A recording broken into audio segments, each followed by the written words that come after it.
The dungeon smelled of iron and rain, a place where time itself had forgotten to breathe. Moist air clung to the stone walls, weeping down in silver rivulets that carried whispers of agony into the cracks below. The torches lining the corridor had long since surrendered their fire. What little light remained came from the pulse of the chains themselves, faintly, glowing with ancient runes that crawled like veins across the cold floor. At the heart of that darkness knelt a creature who no longer knew the shape of freedom. His body was human, yet something far older coiled beneath his skin, a power that slept but never died. His wrists were bound by shackles forged in moonlight, carved with the blood of priests who had sworn their lives to keep him there. Each breath that escaped his lips trembled with rage and weariness, echoing off the cavern walls like the growl of a dying storm. For centuries, he had been the legend mothers used to hush their children, the Wolf King who defied the moon. They said his howl once split mountains, that his scent alone could command armies of beasts. But now he was nothing more than a ghost chained to the ruins of his own kingdom. Dust gathered where his crown had fallen, and the silence around him was heavier than any curse. He waited, though he no longer remembered for what. Perhaps forgiveness, perhaps an end. Yet even in his stillness the air shivered. There was a pulse somewhere above him, the faint rhythm of footsteps descending the stairwell, too light to belong to soldiers, too hesitant to belong to death. When the door groaned open, a spill of pale light cut through the dark. It touched his face, revealing eyes that still burned with the color of dying suns. For the first time in an eternity, the Alpha King looked up, and the darkness looked back. Her torch trembled as she stepped into the depths, the flame bending in the damp air like it feared what waited below. Each stair groaned beneath her boots, carrying her farther from the safety of the world she knew, and deeper into the silence that lived beneath it. The walls were carved from black stone veined with frost, and the faint echo of dripping water marked time in a place where days no longer dared to pass. They had told her no one ever returned from the lower cells, that whatever slept there was not meant to wake. Yet something in her refused to listen, a pull, quiet but relentless, that whispered down. Her breath rose in small clouds, and though she carried fire, the air grew colder with every step, as if warning her that even light had limits here. She remembered the stories told in the village of a beast crowned in gold and blood, chained by the moon itself for crimes that could never be forgiven. They said his roar once cracked the heavens, that his curse poisoned the very rivers. She had never believed in monsters, only in men who became them. But as she reached the final archway, even her doubt began to tremble. The last step gave way to a floor slick with age. Her torchlight brushed against the iron bars at the center of the room, and the world seemed to hold its breath. There he was, a figure knelt in the darkness, broad shoulders bowed beneath the weight of eternity, hair matted with frost, the faint shimmer of runes crawling up his skin like fireflies trapped beneath flesh. For a heartbeat she thought he was a statue carved from sorrow itself. But then he moved, a slow, ragged inhale, a sound too human to be myth, too broken to be mortal. And in that instant, the stories she had dismissed all her life became real. The monster existed, and he was looking at her. He He lifted his head as if the sound of her heartbeat had called to him through centuries of stone. The faint torchlight flickered across his face, carving lines of shadow over a jaw meant for command and eyes that did not belong to men. They burned gold, feral, and sorrowful, their glow faintly reflecting the runes etched into his chains. For a breathless instant, she forgot to move. The air between them thickened, alive with something that felt both sacred and wrong.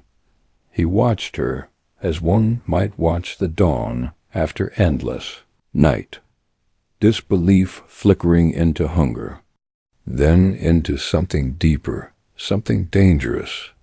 Her cloak trembled against the wind that had followed her in, and the flame danced madly, scattering sparks that died before touching him. It was as though even the fire feared him. "Who are you?" she whispered, her voice barely surviving the distance between them. The sound of it, small, human, seemed to reach inside him, to a place that had forgotten warmth. His lips parted, but no answer came. Names were for the living, and he was a shadow that refused to die. She took one step closer, drawn by something she could not name. He did not lunge, did not roar, only breathed her in. And in that breath she felt the air tremble with the memory of wolves howling beneath a blood-red sky. Her torch guttered. The flame shrank, as though bowing to the power in the room. She should have run. Every story, every warning whispered by trembling lips, screamed at her to turn away. But his eyes, those cursed, brilliant eyes, held her there dot in their reflection. She saw not a beast, but a man drowning in eternity. And for reasons she could never explain, she reached out, not to save him, but because she already knew she was too late to save herself. The air changed the instant she reached for him. It thickened, alive, as if the stones themselves remembered what slept in their veins. Each link of the chain shimmered faintly under her torchlight, runes crawling across the metal like restless fireflies.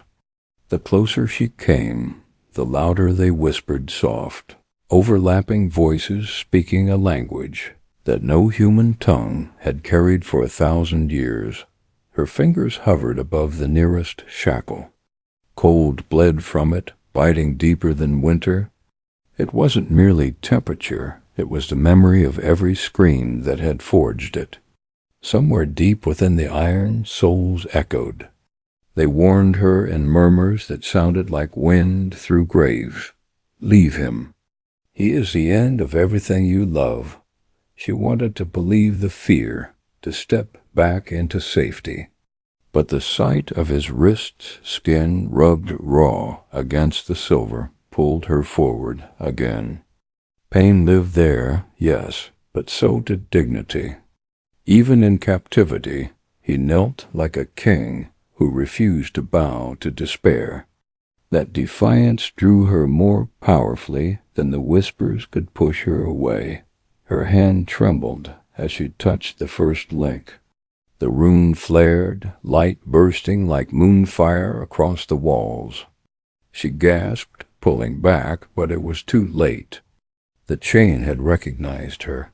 The runes shifted, rearranging themselves as if reading her heart, and a faint pulse traveled through the metal, slow at first, then quickening like a heartbeat remembering how to live. He closed his eyes. The sound that left him was not a growl, not a plea, something between both. The magic within the room exhaled, dust lifting, torches sputtering, the ground humming low. She didn't know what she had done, only that nothing would ever return to silence again. When she looked up, his eyes had changed. They were no longer gold. They were white fire, and every chain around him began to tremble, as though rejoicing in the chaos she had just set free, The chains hissed like living serpents as her touch traced along them, each rune sparking under her skin. The heat was unbearable now, searing through flesh, branding invisible sigils upon her palms, yet she did not stop. Something inside her whispered that to hesitate was to die, that the only way out of this darkness was forward through the fire she had awakened. The first lock cracked with a sound that was not metal breaking but prophecy waking. The second screamed, scattering sparks like dying stars across the floor. When the third fell, the entire dungeon seemed to inhale. Dust spiraled upward in slow motion, suspended in the cold air like a storm waiting for permission. Her breath came in ragged gasps. The smell of iron filled her lungs. Her knees trembled beneath the weight of power she did not understand. Yet beneath it all, she felt his heartbeat pounding through the stone, sinking with her own, slow and heavy and ancient. The Alpha King was not roaring. He was listening. The final chain resisted her. Its runes flared crimson, desperate, alive with fear. She gritted her teeth, wrapped both hands around it, and pulled. Pain lanced through her body, blinding electric. The runes shrieked, then shattered. A burst of light swallowed the room. The torches exploded, the air rippled, and the ground shook as though the very earth remembered who ruled it. The figure that rose from the center of that storm was no longer just a prisoner. He was a force reborn. His breath steamed in the cold. His hair fell in black waves down his back, and when he opened his eyes, the gold returned brighter than before, burning through shadow like the first sunrise after 1,000 years of night. She stumbled backward, her heart pounding, her palms glowing faintly with the remnants of the magic that had freed him. For the first time in centuries, the Alpha King stood unbound, and somewhere far above them, the moon began to tremble. For the first time in centuries, the Alpha King drew breath, not stolen from the air, but claimed from it. The dungeon itself seemed to recoil, dust rising, as though kneeling before something far greater than time. His chest expanded slowly, each inhale heavy with history, each exhale rippling through the silence, like the growl of an awakening god. The magic that had caged him recoiled into the stones, leaving behind scorched patterns that glowed faintly in her torchlight. The chains lay broken at his feet, mere relics now, steaming with dying enchantments. He flexed his hands, the muscles beneath his skin moving like coiled storms, and when his knuckles cracked, it sounded like the shattering of old laws. The woman stood frozen, caught between awe and terror. She had expected a beast, a snarling creature dripping vengeance and hate. Instead he stood in stillness, regal and terrible, the aura of kingship radiating from him like heat from a forge. His eyes, once dimmed by centuries of sorrow, burned a new gold and fire and grief intertwined. He turned toward her, and for the first time the torchlight touched his face fully. The beauty of it was cruel. He looked both ancient and ageless, his features carved in the likeness of tragedy itself. And yet there was something human in the way his gaze lingered, not hunger, not wrath, but recognition. The air between them crackled. She felt it, the strange pull, invisible but undeniable. It wasn't magic.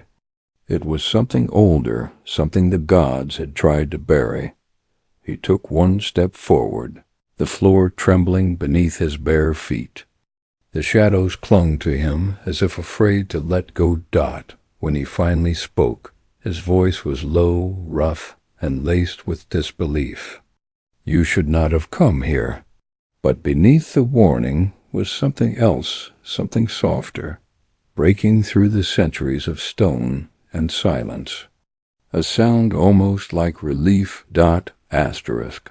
Why?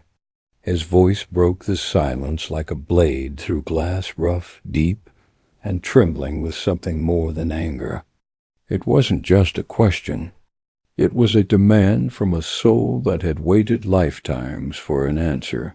The word echoed off the stone walls, carried by centuries of solitude.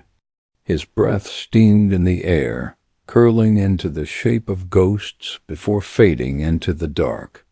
She flinched, but did not step back. Her pulse raced, her fingers still glowing faintly from the rune's burn. Yet she stood her ground. "I had to," she whispered, though even she didn't understand what the words meant. Her voice was a thread, fragile, trembling, but it held. "No one deserves to be buried alive." He tilted his head slightly, his golden eyes narrowing. "No one?" The tone was almost mocking, but there was pain buried under the cruelty. "You speak of mercy as if you've known its cost." The weight of his gaze pressed against her chest. She swallowed, forcing herself to meet it. "I've known loss," she said softly. "That's enough."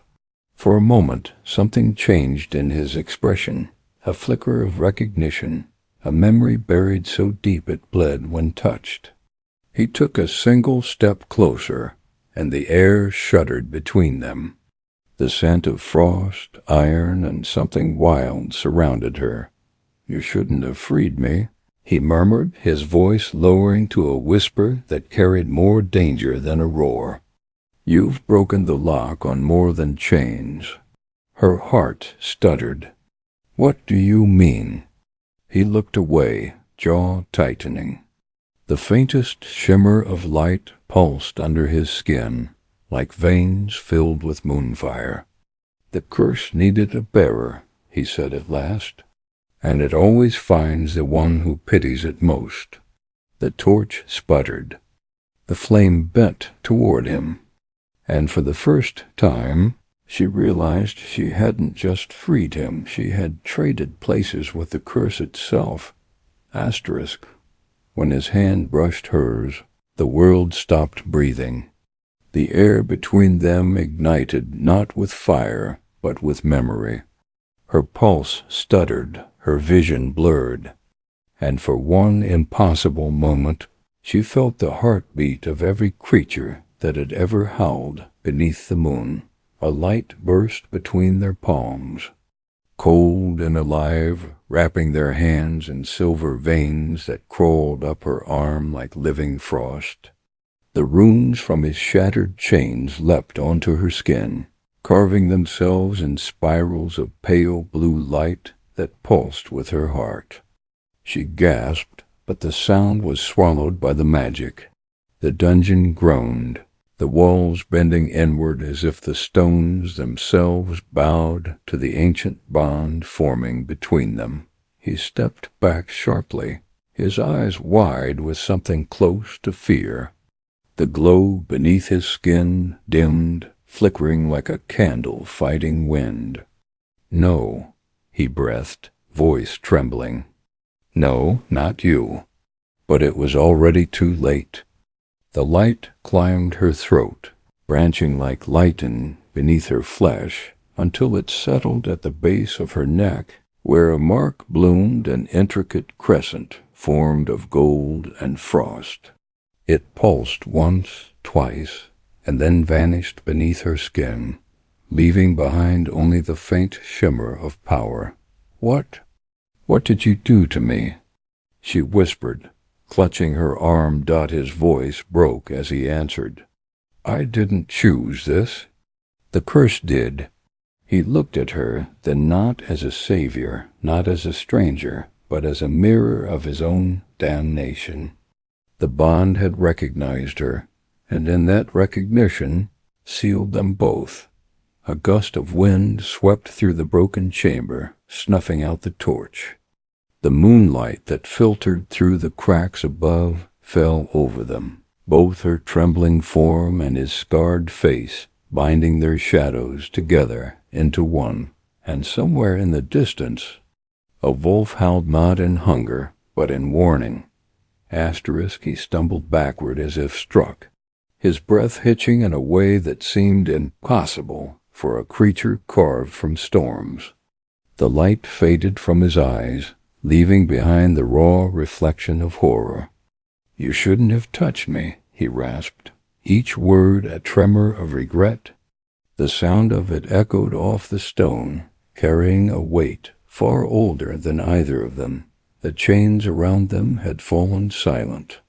Only the low hum of dying magic lingered, pulsing faintly like a heartbeat beneath the earth. He looked at her as one might look at a wounded star, beautiful, doomed, and burning too brightly to last. The mark on her skin flickered faintly under the moonlight that filtered through the cracks in the ceiling, glowing in rhythm with his pulse. She took a step forward, her voice trembling. "What are you saying? What is this?" His jaw clenched. "The curse needed a vessel. The moment your skin met mine, it saw you." The words didn't make sense, yet they cut through her like frost. Her chest tightened, her heart thundering against the invisible bond that now chained her to him. "Then break it," she whispered. "You broke your own chains. Break this." His expression twisted with something between pain and fury. "You think I didn't try?"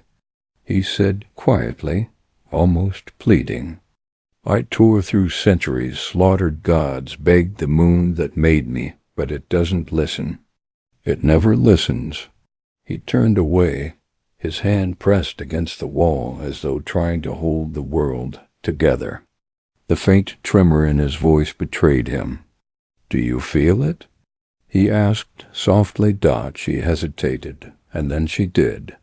A pulse, deep and ancient, throbbed beneath her ribs, matching his breath for breath, heartbeat for heartbeat. It wasn't just connection, it was possession. He looked over his shoulder, gold eyes dimming into sorrow. "It's too late," he whispered. "The curse knows your name now, and it doesn't forget." The moment they stepped beyond the threshold, the storm roared to life, as if the sky had been waiting for him. The air outside was electric, trembling with wild energy that smelled of snow and iron. Flakes spun violently through the wind, circling them in a blizzard that didn't touch their skin yet seemed to worship their presence. She staggered, her hand instinctively gripping the wall for balance. The cold bit at her lungs, but it wasn't the air that made her shiver. It was the rhythm beneath it. The heartbeat. His heartbeat. She could feel it in the wind, in the ground, even in her own veins, like two worlds trying to share the same pulse. He walked ahead, barefoot across the frozen earth, every step melting snow beneath his feet. The runes on his wrists glowed faintly, bleeding light into the storm. Wherever his shadow touched, the ground hummed as if bowing to its true king. The forest stretched before them, endless, dark, alive. Trees bent under the weight of frost, their branches whispering prayers to a moon half hidden by clouds. In that pale glow, he looked less like a man and more like a prophecy, something half divine, half doomed. She followed him despite the voice inside begging her to run. Each step closer to him made her pulse sink tighter with his, until even her fear moved in rhythm with his breath. The mark on her skin burned faintly beneath her collar, pulsing like a reminder that the chains might be gone, but the bond was not. He stopped suddenly. The snow hissed around him, the storm pausing as if holding its breath. Without turning, he spoke quiet, but sharp enough to slice the wind. "Do you hear them?" She listened. Through the howl of the blizzard came something else, low, haunting, and ancient. The sound of wolves, dozens of them, calling. "They know I'm free," he said, his voice both pride and sorrow. "And they can smell you." The storm howled again, louder this time. And somewhere, deep in the forest, something answered back. The storm stretched endlessly around them, but in the hollow between their breaths, silence was born. It wasn't peace, no, it was the kind of silence that comes before surrender. She clutched her cloak close to her chest, her fingers trembling not from the cold, but from the pulse that had begun to stir beneath her ribs. Slow, heavy, familiar dot. She pressed a hand against her heart and froze. The rhythm wasn't hers any more. Dot, it beat slower, deeper, echoing in a tempo she could feel even when she looked at him. He was several paces ahead, the snow swirling around his figure like smoke, but she could feel his pulse thudding inside her own body. It rolled through her veins, ancient and strong, shaking something loose within her that had always been silent. He stopped suddenly, turning his head toward her. The golden in his eyes flickered just once, and in that moment she knew he felt it too, the connection neither of them had asked for. Every breath she took was borrowed from his lungs. Every step he made echoed through her bones. "The bond is waking," he said quietly, his voice barely more than wind. "The curse feeds on life, on balance. Now it has both of us." Her voice broke through the rising wind. "Then what happens if one of us falls?" He looked at her long enough for the question to die in her throat. "Then neither of us will rise again."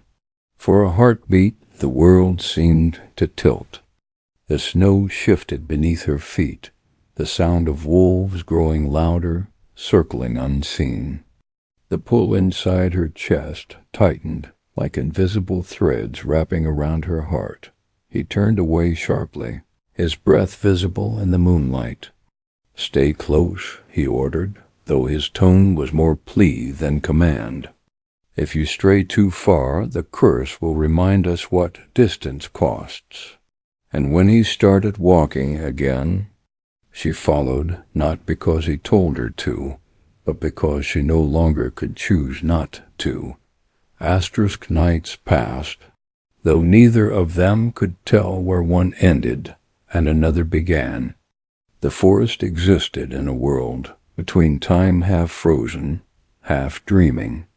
She made camp beside the ruins of an old shrine, where the moonlight poured like liquid silver through cracks in the stone. The air was sharp, but still. The storm had finally quieted, as though the earth itself was waiting to see what they would become. He stayed hidden among the trees, silent, watching her as wolves watch the horizon before the hunt. The glow in his eyes flickered faintly through the branches, twin embers fighting against the darkness. He told himself it was only to protect her, that the woods were full of worse things than him. But every time she exhaled, her breath painting ghosts in the air. He felt it inside his chest, like a wound reopening dot. She moved with a kind of fragile grace, unaware of how the bond made her scent travel through the night. It wasn't just fragrance, it was memory. It reminded him of the spring before his fall, of warmth he had forgotten could exist, and that, more than the curse itself, terrified him. Each night he swore he would not go closer. Each dawn he found his footsteps closer to the edge of her firelight. His shadow stretched long across the snow until it almost touched her, until he could hear her heart beat a mirror of his own. Once, she woke suddenly, her eyes catching the faint glimmer of gold among the trees. She didn't scream. She didn't move. She simply whispered into the wind, "If you mean to kill me, then stop hiding." The words struck him harder than any spell. Because the truth was cruel, he wasn't hiding to kill her. He was hiding to stop himself from wanting her, and so he stayed in the shadows, a king afraid of his crown, a beast afraid of the scent that could unmake him. The night stretched long and merciless, the kind that swallows reason whole. He could no longer remember when watching her had become breathing, when guarding her had become craving her. The bond pulsed beneath his skin, violent and insistent. Every beat of her heart calling to something ancient within him that refused to stay chained. He pressed his palms into the snow, forcing himself to remember the pain of frostbite, the sting of the wind, anything to silence the ache in his chest. But the air was thick with her scent, warm, alive, threaded with the faint sweetness of mortality. It drifted through the forest like a spell, wrapping itself around him until even the trees seemed to whisper her name. He had once thought the curse was punishment for defying the gods, but now he understood. It was desire, hunger, the kind that devoured kingdoms, the kind that burned empires from the inside. It was not his wolf that stirred in the dark, it was his heart, remembering how to want. The moon hung heavy above him, a white eye watching his undoing. He tilted his head back and growled softly, low and broken, the sound more confession than rage. "She's not yours," he told the voice in his blood. "You are her curse, not her salvation." But the wolf didn't listen. It never had. Somewhere in the distance she shifted in her sleep, the sound small and human.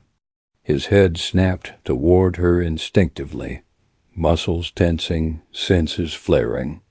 The scent of her pulse brushed the air, and for a heartbeat, the beast inside him reached forward.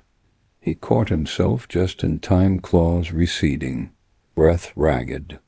The fear that washed over him wasn't for her. It was for himself, because he knew that if she called his name in that moment, he wouldn't stop. The curse was never in the chains that bound his hands. It was in the heartbeat that now bound his soul. The wind had gone quiet by the time she woke. The fire beside her had died down to faint red embers, and the forest had grown too still. No rustle, no whisper, no sound but the steady rhythm of her own heartbeat. She knew he was near. She could feel him in the spaces between breaths, in the tension that lived within the stillness. Her voice cracked as she spoke his name. Once, softly, then again louder, desperate. "Alpha." The sound seemed to ripple through the trees like a stone through still water. For a heartbeat, nothing answered. Then the night erupted. A low growl rolled through the forest, deep and resonant, followed by a sound that was not human, but not beast either. It was longing, raw, strangled, alive. He emerged from the dark like a shadow, tearing itself free of the earth. His steps were silent, his breath visible in the cold. The moonlight fell upon him, tracing the lines of a man no longer fighting what he was. His golden eyes burned brighter than the stars, their reflection flickering across her tear-streaked face. When he stopped before her, the world seemed to shrink to the space between them. She could feel the tremor in the ground where he stood, the unspoken war within him, the man begging for control, the wolf begging for her dot. She reached out, her hand trembling. "I called because I knew you'd come," she whispered, his expression twisted in agony. "You shouldn't have." Then the forest exploded with wind. Snow spiraled upward as if lifted by unseen hands, swirling around them in a vortex of white and gold. His growl deepened, low and guttural, a sound that carried both pain and devotion. He stepped forward, lowering his head until their foreheads almost touched. "You call," he breathed, "and the wolf answers." And when her tears fell onto the snow, they sizzled like fire meeting frost. Because love, when cursed, always comes roaring back. Asterisk, "I can't breathe without you," she whispered, her voice trembling between confession and surrender. The words barely carried through the wind, yet they hit him harder than any blade could. For a moment the Alpha King stood still, as though her breath alone had bound him tighter than all the runes ever could. He looked at her then, not as the woman who had freed him, not as the bearer of his curse, but as the heartbeat that had followed him through centuries of silence. The moonlight carved them in gold and frost, two souls standing in defiance of gods that no longer listened. Her hands shook as she touched his chest, feeling the thunder of his pulse beneath her palm. "It hurts," she said, tears burning down her face. "When you move away, when you breathe, when I remember what you are, it hurts." He caught her wrist gently, his fingers cold but steady. "Then you'll learn to live cursed," he murmured, his voice low, his breath ghosting against her skin. "Because I was never meant to be free, and now neither are you." The words should have broken her, but instead they steadied her heartbeat. The truth was cruel, yes, but it was also pure. There was no pretending now, no escape. They were fragments of the same spell pieces that could not exist apart without tearing the world in two. He lowered his forehead to hers, their breath mingling in the frozen air. The gold in his eyes dimmed to a soft, wounded glow. "You should hate me," he whispered. She smiled weakly through her tears. "Maybe I do." He let out a sound that was almost laughter, almost grief. "Then we are both damned." The wind wrapped around them, howling like a living thing. Above them the moon broke through the clouds, flooding the forest in white light. For the first time, the curse didn't feel like a prison. It felt like truth terrible, beautiful, and inescapable. Their lips met not in hunger, but in surrender. It was not passion that drew them together, but inevitability. The moment their mouths touched, the air shattered, the storm outside collapsed inward, and light spilled from the cracks in the earth like molten silver. Her heart seized beneath her ribs, and his curse surged like a river, finally breaking its dam. The magic roared through them both, violent and divine. It tore through every barrier of flesh and soul, burning and binding, rewriting what the gods had written in anger. Her fingers clutched at his cloak as light poured from their joined bodies, gold, blue, white colors that had no name. The ground trembled beneath them, trees bowing as if recognizing an ancient power reborn. For centuries the curse had been a punishment. Now it was a vow. Their veins lit up with the same golden fire, their heartbeats merging into one unbroken rhythm. The air grew still, as if afraid to move, as if the entire forest waited for the moment to end, but prayed that it wouldn't. He pulled back just enough to look at her. The light made halos around her hair, her eyes reflecting his glow. "You see?" he whispered, voice rough and trembling. "Even the heavens can't unmake what was written before they began." She couldn't answer. Words had abandoned her. Her throat ached, her body trembling between agony and ecstasy. The light hurt, but it was beautiful dot above them. The clouds tore apart. The moon revealed itself fully, blinding white and weeping light upon them. It painted the snow in silver and gold, etching their shadows together into one. Far away, something howled wolves, spirits, gods no one knew.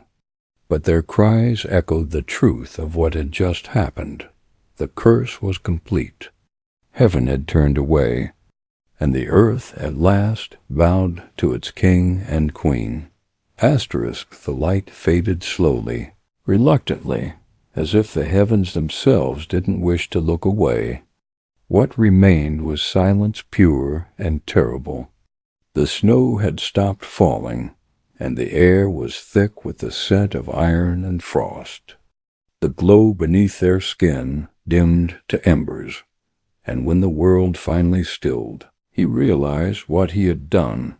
She was still in his arms, her head resting against his chest, but her body was trembling, her breath shallow, as if the warmth had been drawn out of her and into him. He could feel it, the faint surge of life that wasn't his own pulsing through his veins, burning like guilt made flesh. He touched her face gently, his hand trembling. "No," he murmured, his voice cracking. "Not again." Her eyes fluttered open, glazed with exhaustion. "What's happening to me?" He wanted to lie. He wanted to tell her it was the bond adjusting, that she would grow stronger with time. But the truth was a blade too sharp to hide behind words. "The curse feeds," he said quietly. "It gives life to one only by taking it from the other." Her lips parted, the breath between them barely a whisper. "So I'm dying for you." He shook his head, anguish flashing across his face. "No, you're keeping me alive." But even as he said it, he felt the horror of the truth, each beat of his heart stronger than before, each breath steadier, while hers faltered. He pulled her closer, his arms shaking as he pressed his forehead against hers. "Take it back," she whispered. "Take all of it." "I can't," he said, his voice breaking. "The bond doesn't ask, it takes." The moonlight trembled above them, faint and cold. He closed his eyes, tears slipping down his scarred cheeks, vanishing before they could freeze. For centuries he had begged for life. Now he would have given eternity just to let her breathe again. The nights grew longer, or perhaps time itself began to slow, bending around the quiet tragedy that had taken root between them. Each sunrise stole something small from her, first the color in her lips, then the strength in her steps, then the fire in her gaze. The mark on her skin dimmed with every dawn, its glow fading like a dying star. He watched helplessly, every day a punishment greater than the centuries he had spent in chains. He who had torn through gods and war and endless dark could not fight the gentle, merciless way she was slipping from his hands. The bond that was meant to join them was feeding on her instead, draining her life to sustain his cursed immortality. He tried everything. He walked the frozen rivers, knelt beneath ancient stones, and whispered to the gods who had long abandoned his kind. He even clawed at the runes carved into his chest until his hands bled, screaming into the wind that had once carried his command. But the forest only answered with silence and the faint echo of her name. Some nights she would wake to find him kneeling beside her, his head bowed, his hands pressed against her chest, trying to pour his strength back into her. It never worked. The magic didn't flow backward, it only consumed. Once she smiled through the pain, her breath a ghost on the air. "You were never meant to be free," she whispered. He closed his eyes, the words slicing through what little remained of his heart. "But then why did you come?" Her answer was soft. because even the broken deserve to be loved once. The moon hung low, pale and watchful, as though grieving with them. Its light spilled across her skin like farewell, and he understood, with the kind of pain that breaks something beyond the soul, that the curse had never been about chains or gods or punishment. It had always been about loss. The final night came not with thunder or prophecy, but with silence.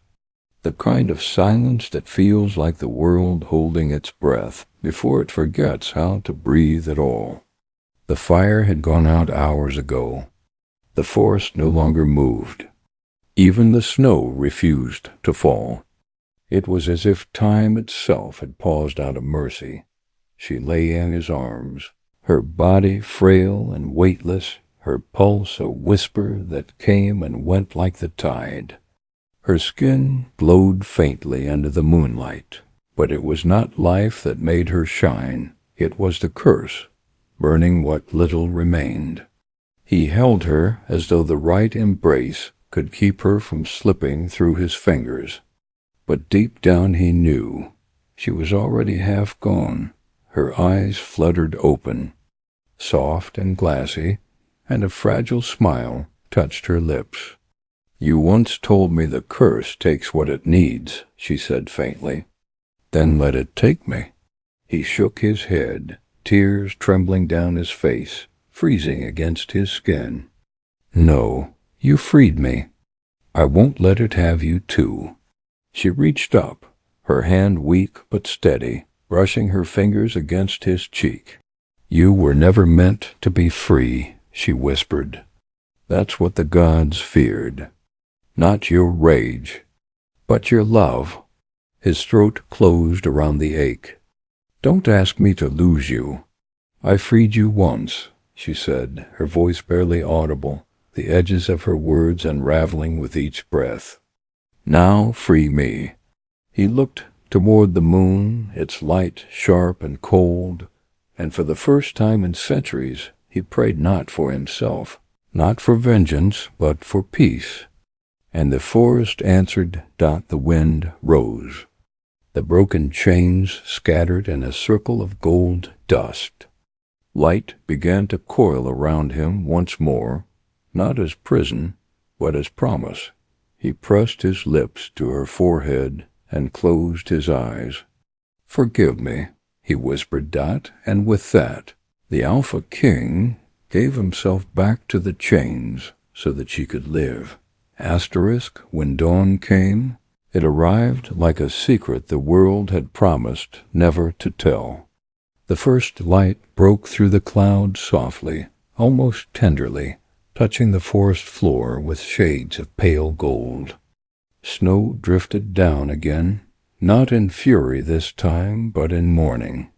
Every flake seemed to move slower, as though gravity itself grieved. The place where the Alpha King had stood was empty now, save for the faint shimmer of light hanging in the air, a silver mist that lingered like memory. The chains had returned, forged anew not by gods or magic, but by love. They wrapped around the ruins deep beneath the ground, binding not a monster but a man who had finally learned mercy through pain. She awoke to the echo of his name.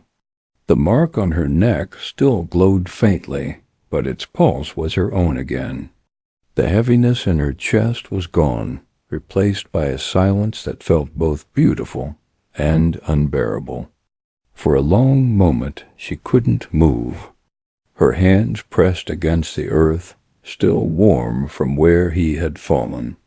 The scent of him lingered, snow, iron, and something heartbreakingly human. She looked toward the horizon, where the first sliver of sunlight painted the sky in blood and gold. The wolves were silent. The curse was over, but the the love remained. She could feel it humming faintly beneath her ribs, a quiet promise that he was not gone, only waiting.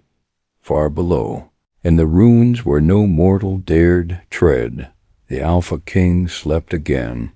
His chest rose and fell with the rhythm of the earth.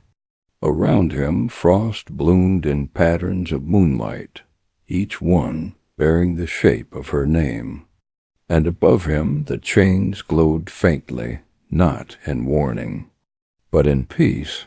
When the wind passed through the forest that morning, it carried a whisper soft enough to sound like memory. Love was never meant to be gentle.